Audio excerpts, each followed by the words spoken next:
राम राम, जय माता जी। मेरा यूट्यूब चैनल पर आप सभी का स्वागत है। आप सब कैसे हैं? मैं आशा करती हूँ आप सब स्वस्थ होंगे, मस्त होंगे, अपने अपने काम में व्यस्त होंगे। मैं भी अच्छी हूँ। देखिए कितना अच्छा लोकेशन में मैं वीडियो बना रही हूँ। आप लोग पूरा सुनना। मैं एक बहुत दर्द भरा कुंभ स्नान के गीत सुनाने जा रही हूँ। आप लोग पूरा सुनना और कमेंट में ज़रूर बताना गीत आप लोग को कैसा लगा।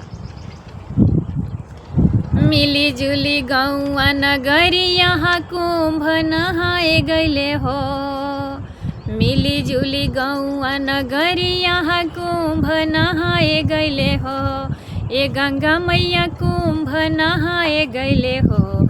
ए गंगा मैया साधु संत आइले हो नहाए देखे के मन में लालसा रहले हो।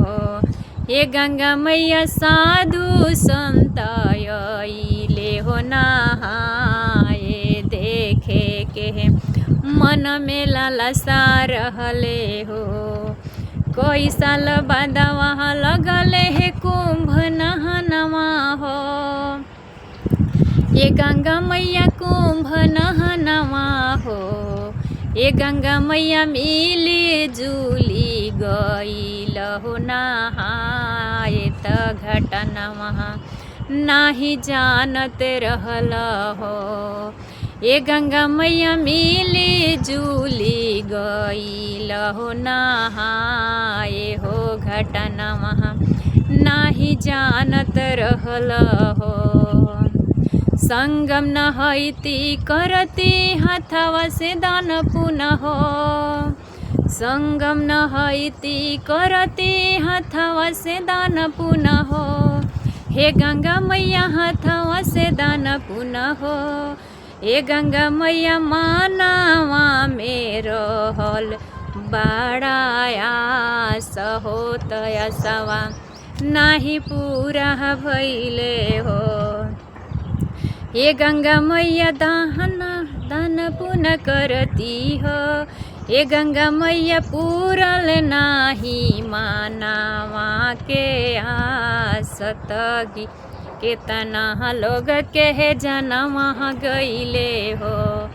ये गंगा मैया पूरल नाही मानवा के आस तक केतना लोग के जनवा गईले हो। सुनीता के मनवा में ऐसन उठल हरिया हो।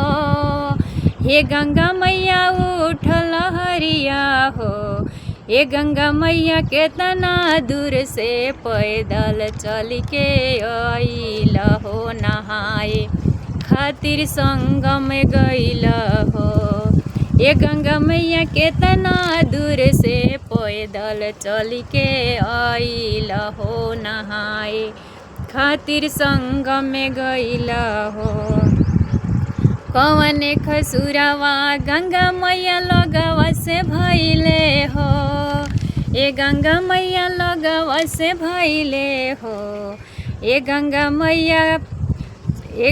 मैया चली गईले केतना लोग के जान हो। सपनमा नाही पूरा भइले हो।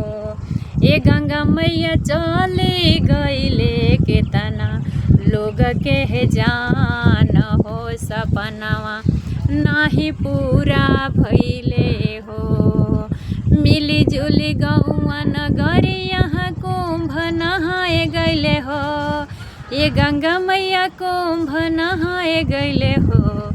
ये गंगा मैया साधु संत आइले हो नहाए हो देखे के मन में लालसा रहले हो। ये गंगा मैया साधु संत आइले हो नहाए हो देखे के मन में लालसा रहले हो। तो ये प्यारा सा गीत आप लोग का कैसा लगा प्लीज़ कमेंट में ज़रूर बताना। और मैं मिलती हूँ एक दूसरे वीडियो में नए गीत के साथ। तब तक के लिए हर हर